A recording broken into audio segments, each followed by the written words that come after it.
पिछले 4 महीने से एक माँ लगातार काफ़ी ज़्यादा डरी सहमी सी रहती है, क्योंकि हर रात को उसे लगता है कि उसका बेटा जो 4 महीने पहले इस दुनिया को छोड़कर जा चुका है वह उसके आसपास ही है और वो उससे बार बार कुछ कह रहा है। यहाँ पर माँ पूरी तरह से खौफ में रहती है और जब इस बात को उस महिला का पति देखता है तो वह उस महिला को हॉस्पिटल भी ले जाता है। लेकिन वहाँ पर जाने के बाद भी डॉक्टर साहब ये कहते हैं कि कोई बात नहीं, थोड़ी सी मेंटल स्ट्रेस है और ठीक हो जाएगी। दवाइयाँ तो वो दे देते हैं, लेकिन यहाँ पर माँ की चिंता दूर नहीं होती है और वह बार बार घबराया करती है, क्योंकि उसको लग रहा था कि उसका बेटा रोज उसके पास आया करता है और उससे कह रहा है कि माँ पिता को बताओ ये हादसा नहीं था, ये तो कुछ और ही था। अब इस बात को सोच सोचकर जब इस बात को 4 महीने हो जाते हैं और माँ का जीना हराम हो जाता है, तो उसके बाद एक रात जब अपने पति के साथ सो रही थी तो अचानक से घबराई सी उठती है, क्योंकि सपने में उसका बेटा आया था और उसके बाद अपने पति को कुछ ऐसा बताने लगती है जिसे सुनने के बाद पति की भी आंखें फटी के फटी रह जाती हैं। कौन थी वह माँ और क्या बताया था ऐसा अपने पति को जिसे सुनने के बाद पति की भी आंखें फटी रह गई थी? पूरी सच्चाई के बारे में जानने के लिए वीडियो को अंत तक जरूर देखें। नमस्कार दोस्तों, मेरा नाम है जीतू और आप लोग देख रहे हो जीतू संदेश चैनल। वीडियो को ज़्यादा से ज़्यादा लाइक करें और चैनल को सब्सक्राइब करें ताकि मेरा हौसला बढ़ता रहे। मध्य प्रदेश के ग्वालियर के अंदर एक परिवार रहता है, जिस परिवार के अंदर एक लड़का है। लड़के का नाम होता है ध्यान सिंह। ध्यान सिंह जैसे ही पुलिस में लग जाता है तो उसके माता पिता उसकी शादी की चिंता करते हैं और उसके लिए इधर उधर रिश्ता ढूंढने लगते हैं। ढूंढने से भिंड के अंदर उन्हें एक लड़की मिल जाती है, जिस लड़की का नाम होता है ज्योति। अब 2017 में ध्यान सिंह और ज्योति की शादी हो जाती है और शादी होने के बाद जो ज्योति है वो दुल्हन बनकर ध्यान सिंह के घर में आ जाती है। ध्यान सिंह का बहुत अच्छा घर था, शहर के अंदर था और कोई भी कैसी भी दिक्कत नहीं थी। नीचे 1-2 दुकानें बनी हुई थी और 2 मंजिला घर बना हुआ था और पति पुलिस में था, तो यहाँ पर रुपए पैसों की तो कोई भी दिक्कत नहीं थी। अच्छी तरह से समय बीतने लगता है और धीरे धीरे इन बातों को लगभग 3 साल बीत जाते हैं। 3 साल बाद यहाँ पर ज्योति ने एक बेटे को जन्म दिया था, जिसका नाम वो लोग जतिन रखते हैं और परिवार के अंदर खुशियां और भी ज्यादा बढ़ गई थी। अब इसके बाद जो ज्योति होती है वो अपने बच्चे की परवरिश करती है और धीरे धीरे कुछ समय और बीत जाता है। लेकिन जब कुछ समय बीत जाता है तो उसके बाद एक दिन यहाँ पर जब पति ड्यूटी के लिए जा रहा था तो उसकी पत्नी कहने लगती है कि सुनते हो कि मैं ये सोच रही थी कि क्यों ना हमारे नीचे जो दुकान है खाली पड़ी हुई है उसमें मैं भी कुछ ना कुछ काम कर लूं, क्योंकि घर का काम तो थोड़ी देर में निबट जाया करता है और उसके बाद मैं भी कुछ पैसा कमा लूंगी। अब इस बात को सुनकर यहाँ पर जो पति होता है उसे इस बात में कोई भी बुराई नहीं दिखती, क्योंकि यहाँ पर पत्नी का कहना था कि देखो आप तो पैसा कमा रहे हो परिवार के लिए, लेकिन मुझे लगता है कि मुझे भी अपनी तरफ से कुछ ना कुछ करना चाहिए। तो दिन के समय में वैसे ही मैं थाली बैठी रहा करती हूँ, तो क्यों ना मैं भी एक दुकान खोल लूँ। यहाँ पर जो पति होता है वो कहता है कि शौक से खोलो, कोई भी दिक्कत नहीं है और मैं ना तुम्हारे लिए कुछ ना कुछ सोचता हूँ और सोचकर मैं तुम्हारा कोई ना कोई काम वहां पर करवा दूंगा। ऐसा कहकर पति फिलहाल तो ड्यूटी पर चला जाता है, लेकिन उसके बाद इस बारे में काफी ज्यादा गहन सोच विचार करता है और सोच विचार करने के बाद उसकी निगाह में केवल एक ही काम आता है कि जो छोटे छोटे घर के यूज के आइटम होते हैं प्लास्टिक के, उनकी दुकान खुलवाई जाए। क्योंकि कई चीज उसने सोची थी कि परचून की दुकान में भी सामान बार बार लाना पड़ता है और यहाँ पर जो सब्जी वगैरह होती है वो भी रोज सुबह सुबह लानी पड़ती है और फल वगैरह भी खराब हो जाया करते हैं। तो ऐसा कोई काम वह नहीं करवाना चाहता था जिसमें सामान खराब होने की ज्यादा दिक्कत हो और उसे ज्यादा ध्यान ना देना पड़े। तो इसी वजह से यहाँ पर जो पति होता है वो प्लास्टिक के छोटे छोटे आइटमों की उसकी दुकान खुलवा देता है और यहाँ पर जो पत्नी होती है उसे पूरा सिस्टम समझा देता है। कहता है कि ऐसे ऐसे बेचना है, इतना मुनाफा आएगा और ऐसे तुम काम कर सकती हो। यहाँ पर पत्नी को भी इस बात से कोई भी आपत्ति नहीं होती है और उसके बाद जो पत्नी होती है वह दिन के समय में उस दुकान को खोला करती, पति ड्यूटी पर चला जाया करता और धीरे धीरे समय बीतने लगता है। समय के साथ साथ यहाँ पर वो दुकान अच्छी तरह से चलती है, कोई भी कैसी भी दिक्कत नहीं होती है और ठीक ठाक मुनाफा ज्योति जो होती है वो उस दुकान से भी कमा लेती है। लेकिन कुछ ही दिन जब उस दुकान को चलाते हुए उसे होते हैं तो उसके बाद अचानक से वह अपने पति से कहने लगती है कि देखो ना, अब मेरे ऊपर जिम्मेवारी है और जिम्मेवारियों के चलते मैं इस दुकान को संभाल नहीं पा रही हूँ, तो मुझे अब ये दुकान बंद कर देनी चाहिए। अब इस बात को सुनकर यहाँ पर जो पति है वो भी इस बात में बिल्कुल भी मना नहीं करता है। कहता है कि ठीक है, अगर तुम्हारा मन नहीं है तो कोई दिक्कत नहीं, लेकिन जो फिलहाल सामान भरा हुआ है उसको तो बेच दो, उसके बाद इस दुकान को बंद कर देंगे। अब यहाँ पर जो ज्योति होती है वह इस बात के लिए कहने लगती है कि नहीं, अभी कभी बंद करो, मुझे ये दुकान नहीं चलानी, ऐसा कुछ वह अपने पति से कहने लगती है। लेकिन यहाँ पर पति इस बात के लिए मना करता है और कहता है कि इतने दिन और खोल लो, जितने दिन ये सामान बिकता है और उसके बाद बंद कर देंगे, कोई भी दिक्कत नहीं है। इस बात बात को लेकर दोनों के बीच में थोड़ा बहुत विवाद हो जाता है और विवाद के चलते दोनों में कहासुनी भी हो जाती है। लेकिन फिलहाल तो जैसे तैसे जो पति है वह अपनी ड्यूटी पर जाने लगता है और धीरे धीरे इन बातों को कुछ दिन बीत जाते हैं। कुछ दिनों बाद एक दिन अचानक से इस घर के अंदर एक फंक्शन का आयोजन होता है और उसी फंक्शन के चलते घर में ढेर सारे गेस्ट आए हुए थे। लेकिन तभी जिस दिन ये फंक्शन घर के अंदर था उसी रात को अचानक से रात के लगभग 8:15 पर उस घर का जो बेटा होता है यानी कि जो जतिन था जिसका जन्म 2020 में हुआ था वह छत से अचानक से गिर जाता है और उसे बहुत गहरी चोट आती है। अब यहाँ पर रात के समय जब बच्चा छत से गिर जाता है तो पूरा फंक्शन एकदम से बंद हो जाता है और उसके बाद यहाँ पर जो परिवार वाले होते हैं वह अपने बच्चे को लेकर सीधा हॉस्पिटल पहुंच जाते हैं और वहां पर उसे एडमिट करा देते हैं। बच्चे का सर में से काफी ज्यादा खून बह रहा था और उसी वजह से उसकी हालत काफी ज्यादा गंभीर हो जाती है। डॉक्टर साहब कहते हैं कि देखो हम कोशिश कर रहे हैं लेकिन पक्का कुछ नहीं कह सकते और आप लोगों को थोड़ा वेट करना होगा। पूरा परिवार बाहर खड़ा हुआ है और काफी ज्यादा परेशान प्रतीत हो रहा है। यहाँ पर उस बच्चे की माँ भी है, साथ में उसका पिता भी है और सभी लोग इस बात को देखकर काफी ज्यादा परेशान है और साथ में जो माँ है वो तो बार बार प्रार्थना कर रही है और इस बात को देखकर यहाँ पर जो उसका पति होता है ध्यान सिंह वह भी काफी ज्यादा परेशान है। धीरे धीरे ये रात तो कंप्लीट हो जाती है लेकिन अगले ही दिन सुबह सुबह जो बच्चा जिंदगी और मौत से लड़ रहा था वह मौत से हार जाता है यानी कि वह इस दुनिया को छोड़कर चला जाता है। जब 3 साल का मासूम इस दुनिया को छोड़कर चला जाता है तो परिवार के ऊपर दुखों का पहाड़ टूट पड़ता है और परिवार के अंदर शोक की लहर दौड़ जाती है। लेकिन धीरे धीरे वो कहते हैं ना कि समय हर घाव को भर देता है, ये घाव भी भर जाता है और उसके बाद परिवार दोबारा से नॉर्मल स्थिति में जीने लगता है। लेकिन इस घटना के बाद यहाँ पर जो ज्योति होती है उस घर की जो बहू थी वह काफी ज्यादा परेशान रहने लगती है। अक्सर रात के समय वह अचानक से उठ जाया करती और उसको पूरी तरह से पसीने आ जाया करते, गर्मी हो या सर्दी, लेकिन उसका बहुत बुरा हाल था।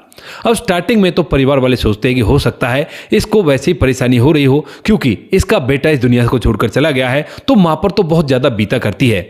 इसी वजह से वो लोग इस बात पर गौर नहीं देते हैं। लेकिन धीरे धीरे करके जब ये बातें कुछ ज्यादा ही बढ़ने लगती हैं, यहाँ पर जो ज्योति होती है वह पूरी तरह से हैरान और परेशान हो जाती है। तो उसके बाद यहाँ पर जो उसका पति ध्यान सिंह होता है वो अपनी पत्नी की तरफ ध्यान देते हैं और उसके बाद अपनी पत्नी को लेकर सीधा हॉस्पिटल पहुंच जाते हैं डॉक्टर साहब को दिखाने के लिए। डॉक्टर साहब सारे चेकअप करते हैं तो वैसी तो कोई प्रॉब्लम नहीं आती है जिस वजह से उसकी हालत काफी ज्यादा कमजोर है। लेकिन यहाँ पर जब वो पूछते हैं कि कैसे कैसे हो रहा है, क्या क्या हो रहा है, तो यहाँ पर पति बता देता है कि अचानक से रात को सोती हुई जग जाती है और शायद इसे नींद नहीं आया करती है। ये ज्यादातर आंखों को खोले ही हुई पड़ा रहा करती है और इस बात को लेकर ये शायद काफी ज्यादा परेशान है कि इसका बेटा इस दुनिया को छोड़कर चला गया है। यहाँ पर डॉक्टर साहब जब पूरे मामले को सुनते हैं तो कहने लगते हैं कि हो सकता है बच्चे की वजह से ज्यादा परेशान हो और आप चिंता मत करो, मैं कुछ दवाई दे देता हूं और इसके बाद ये धीरे धीरे करके जब बच्चे को भुला देगी तो उसके बाद सब कुछ ठीक हो जाएगा। यहाँ पर पति भी अपनी पत्नी को वापस ले आता है और उससे कहता है कि देखो चिंता मत करो, जो हो गया उसे भुला दो क्योंकि इन बातों को सोचने से अपनी ही सेहत खराब कर लोगी और ऐसा कुछ भी नहीं हासिल नहीं होने वाला जिस चीज को तुम सोच रही हो। यहाँ पर जो पत्नी ज्योति होती है वह हाँ में सर हिलाती है लेकिन इस बात का बिल्कुल भी फर्क उसके ऊपर नहीं पड़ता है। धीरे धीरे कुछ समय बीतता है और कुछ समय बाद तक भी जब यही सब कुछ चलता रहता है तो यहाँ पर पति काफी ज्यादा हैरान परेशान होता है और सोचता है कि चलो देखो जो होगा सो देखा जाएगा। लेकिन यहीं पर जो ज्योति होती है उसकी हालत और भी बद से बदतर हो रही थी और तभी एक रात की बात होती है जब वो और उसके पति आराम कर रहे थे और उसी समय अचानक से पत्नी चीखते हुए उठती है और उसके बाद जो पति है वह भी बैठा हो जाता है और अपनी पत्नी से कहने लगता है कि क्या हुआ, क्यों परेशान हो गई। वह लाइट ऑन करता है और लाइट ऑन करने के बाद जब अपनी पत्नी के चेहरे को देखता है तो वह पूरी तरह से पसीने से भीगी हुई है। यहाँ पर जो उसकी पत्नी होती है वो एकदम से उससे कहने लगती है कि देखो मैं ना आपको काफी दिन से एक बात बताने की सोच रही थी लेकिन बताने की हिम्मत नहीं कर पा रही थी, लेकिन आज मैं आपको उस बात को बता कर रहूंगी और बिल्कुल भी आप बीच में मुझे मत टोकना। तो यहाँ पर पति कहता है कि हाँ बताओ क्या बात है। तो यहाँ पर जो पत्नी है वो बताने लगती है, कहती है कि जिस दिन से मेरा बेटा इस दुनिया से गया है उस दिन के बाद से ही मुझे सपने आया करते हैं और मुझे मेरा बेटा दिखा भी करता है। यहाँ पर जो मेरा बेटा है वो जब अंधेरा हो जाया करता है तो मेरे पास आकर मुझे छुआ भी करता है और कहा करता है कि माँ पिताजी को सच बता दो, मेरे कातिल के बारे में सच सच बता दो। अब इस बात को सुनकर यहाँ पर जो पिता होता है ध्यान सिंह वह बड़ी गौर से इस बात को सुनने लगता है और उसके बाद यहाँ पर जो उसकी पत्नी ज्योति होती है वह और आगे बताती है, कहती है कि दरअसल जो हमारा बेटा था ना वह मेरे ही हाथों से इस दुनिया को छोड़कर चला गया था क्योंकि वह अपने आप नहीं गिरा था। उस रात मैं भी ऊपर थी और मैंने ही उसे धक्का देकर नीचे गिरा दिया था।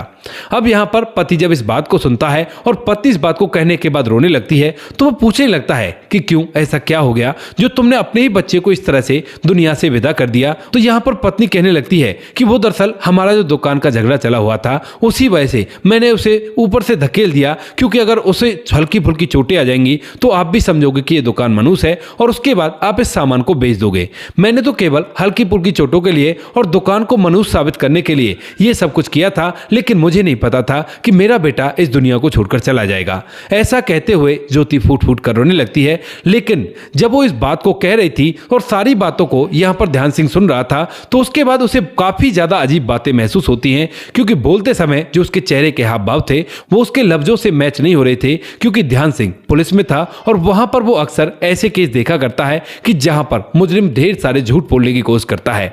अब उसके बाद जो ध्यान सिंह होता है फिलहाल तो उसे चुप करता है और कहने लगता है कि चलो छत पर चलते हैं और वहां पर जाकर मुझे बताना कि कैसे कैसे क्या क्या हुआ था। उसके बाद यहाँ पर जो ज्योति होती है वो उसके साथ छत पर चली जाती है और छत पर जाने के बाद जब ध्यान सिंह उससे पूछता है कि तुम कहाँ खड़ी हुई थी, बेटा कहाँ खड़ा हुआ था और क्या हुआ था उस रात, तो यहाँ पर ज्योति बताने लगती है कि मैं यहाँ पर खड़ी हुई थी, बेटा यहाँ पर खड़ा हुआ था और नीचे जब मैंने उसे धक्का दे दिया तो वो इस तरह से गिर गया। अब इसके बाद यहाँ पर जो ध्यान सिंह होता है वह उस जगह पर खड़ा हो जाता है जहां पर उसने बेटे को खड़ा हुआ बताया था और उसके बाद कहता है कि एक बार मुझे शुरू से बताओ। तो उसके बाद ज्योति एक और कहानी बना देती है, कहती है कि जब मैं यहाँ पर खड़ी हुई थी तो उसी समय बेटा आ जाता है और उसके बाद मैं उसे लेकर ऐसे ऐसे धकेल देती हूँ। अब इन बातों को सुनने के बाद यहाँ पर ध्यान सिंह का दिमाग चकराने लगता है और उसके बाद वह 2-3 बार और इस बात को पूछता है, यानी कि क्राइम सीन रिक्रिएट करने की कोशिश करता है, लेकिन हर बार जो होती है वो बात को पलट रही थी। अब एक अटकल होती है पुलिस वालों की जिससे वे पता लगाते हैं कि ये सामने वाला बंदा सच बोल रहा है या झूठ बोल रहा है, क्योंकि सच तो सच हुआ करता है, सच को बदला नहीं जाता। भले उसमें थोड़ी बहुत त्रुटि हो सकती है लेकिन इतनी ज्यादा नहीं होती कि जगह ही बदल जाए, क्रम तो वही रहा करता है। यहां पर जब वह बार बार इस बात को पूछता है तो उसे समझ में आ जाता है कि कहीं ना कहीं उसकी पत्नी फिलहाल भी झूठ बोल रही है। हालांकि उसने अपने बेटे को धक्का तो दिया है लेकिन इसके पीछे रीजन कोई और है और उस रीजन को छुपाने के लिए ये इस तरह से झूठ बोल रही है। यहाँ पर जो ध्यान सिंह होता है वह उसे सहारा देता है, कहता है कि कोई बात नहीं, जो हो गया गलती से हो गया है और इस बात को चुपचाप रखो, किसी को ना पता चल जाए। अब इस बात को सुनकर ज्योति भी इस बात को चुपचाप रखती है, लेकिन उसके बाद से जो ध्यान सिंह होता है वो अपनी पत्नी की पूरी तरह से मॉनिटरिंग करने लगता है और देखने लगता है कि ये क्या क्या कहा करती है, क्या क्या किया करती है और उससे पूछताछ करने लगता है। यानी कि कभी जैसे वो बैठे हुए हैं तो बैठे बैठे पूछने लगता है कुछ पुरानी बातों के बारे में और यहाँ पर पत्नी उसे बताती रहती है। कई बार कुछ ऐसी बातें निकलकर सामने आती हैं जिन बातों के बारे में जब ध्यान सिंह दोबारा से अपनी पत्नी को पूछता है तो उसके बाद वह कुछ और कहानी बताती है और इन कहानियों की कड़ी जुड़ती जुड़ती एक ऐसी बात ध्यान सिंह को पता चलती है जिसके बाद उसे उसकी असली वजह पता चल जाती है। यहाँ पर ध्यान सिंह ने कई सारे ऑडियो रिकॉर्डिंग या वीडियो फुटेज वगैरह बनाई थी जिनको वह सबूत के तौर पर अपने पास रख लेता है, क्योंकि उसने टेक्नोलॉजी का सहारा लिया था अपनी पत्नी का पर्दाफाश करने के लिए। और जब पूरे सबूत उसके पास हो जाते हैं, पूरी कहानी उसके समझ में आ जाती है, तो उसके बाद यहाँ पर जो ध्यान सिंह होता है वह पुलिस को पूरे सबूत जाकर दे देता है और बता देता है कि मेरा बेटा जो इस दुनिया को छोड़कर गया था 3 साल का, वह मेरी पत्नी की वजह से गया था। इस बात को सुनने के बाद यहाँ पर जो पुलिस वाले होते हैं वह सीधा उसकी पत्नी ज्योति के पास जाते हैं और उससे पूछताछ करने लगते हैं। अब यहाँ पर जो ज्योति होती है वो समझती है कि शायद उन्होंने उस अफेयर के बारे में नहीं बताया होगा और इसी वजह से वही कहानी जो पहली बार उसने अपने पति को सुनाई थी उसी को पुलिस वालों को सुनाने लगती है। लेकिन यहाँ पर पुलिस वाले उसके सामने कुछ ऐसे सबूत रखते हैं, ऐसे तर्क रखते हैं, तो उसके बाद उसे पूरी कहानी कबूलनी पड़ती है और वह बता देती है। कहानी दरअसल इस तरह थी कि जब यहाँ पर उसने घर के अंदर दुकान खोली थी वो प्लास्टिक के सामानों वाली, तो पड़ोस का ही एक व्यक्ति जिसका नाम उदय होता है वह उसके पास सामान लेने के लिए आया करता है और दोनों की आंखें मिल जाती हैं। धीरे धीरे दोनों को एक दूसरे से प्यार हो जाता है और प्यार के बाद अब यह सिलसिला अवैध प्रेम प्रसंगों में चलने लगता है। अब जब ज्योति अवैध प्रेम प्रसंगों में पड़ जाती है तो उसके बाद वह दुकान नहीं चलाना चाहती और उसके बाद वह दुकान बंद करने के लिए बोलने लगती है, लेकिन यहाँ पर पति मना करता है और यही कहासुनी घर के अंदर चल रही थी। तभी उनके घर में फंक्शन होता है और फंक्शन के दौरान जो पड़ोसी होता है वह भी उनके घर पर आ जाता है और यहाँ पर ज्योति उसे इशारा कर देती है छत पर जाने के लिए और ज्योति जो होती है वह भी उसके पीछे पीछे ऊपर जाने लगती है। लेकिन जब ज्योति ऊपर जा रही थी तो जो 3 साल का मासूम बच्चा होता है वह भी अपनी माँ को देखकर उसके पीछे पीछे चलने लगता है और इतनी देर में ज्योति ऊपर जाकर अपने प्रेमी के साथ कुछ ऐसी परिस्थितियों में होती है जैसे ही जाकर बच्चा उसे देख लेता है तो यहाँ पर ज्योति पूरी तरह से घबरा जाती है और सोचने लगती है कि अगर इस बच्चे ने किसी को बता दिया तो उसके बाद मुझे इस घर से निकलना पड़ेगा। यानी कि वो साफ साफ समझ गई थी कि बच्चा उसकी पूरी की पूरी पोल पट्टी खोल देगा और उसके बाद वो इस घर के अंदर बिल्कुल भी नहीं रह सकती जहां पर हर चीज की मौज है। तो इसी वजह से यहाँ पर जो ज्योति होती है सबसे पहले उदय को धक्का देती है और दूर कर देती है। उसके बाद वह अपने बच्चे की तरफ जाती है। बच्चा माँ को देखकर अपने हाथ उठाता है कि माँ उसे गोदी में लेगी, लेकिन माँ उसे पकड़कर छत से नीचे धकेल देती है। बच्चे को नहीं पता था कि मासूम बच्चा अब इस दुनिया को छोड़कर जाने वाला है। वो तो माँ की ममता समझकर उसकी तरफ हाथ बढ़ाता है, लेकिन माँ ने उसके साथ जो कर दिया था वो शायद ही कोई माँ अपने बच्चे के लिए कर पाती। इसके बाद यहाँ पर इस सबको इस तरह से दिखा दिया जाता है कि बच्चा खेलता खेलता ऊपर चला गया और उसके बाद ऊपर से नीचे गिर गया। जब ये सब कुछ वो सभी को बता देती है कि अपने आप ये हो गया है तो उसके बाद वो तसल्ली से रहती है, लेकिन धीरे धीरे यहाँ पर उसके सपने में या उसको महसूस होने लगता है कि कोई ना कोई उसके आसपास है और शायद वो उसका बेटा है जो उससे कह रहा है कि माँ मेरे कातिलों को सजा मिलनी चाहिए और तुम इस बात के बारे में सच बता दो कि जो कुछ किया है तुम नहीं किया है, मेरी क्या गलती थी इसमें।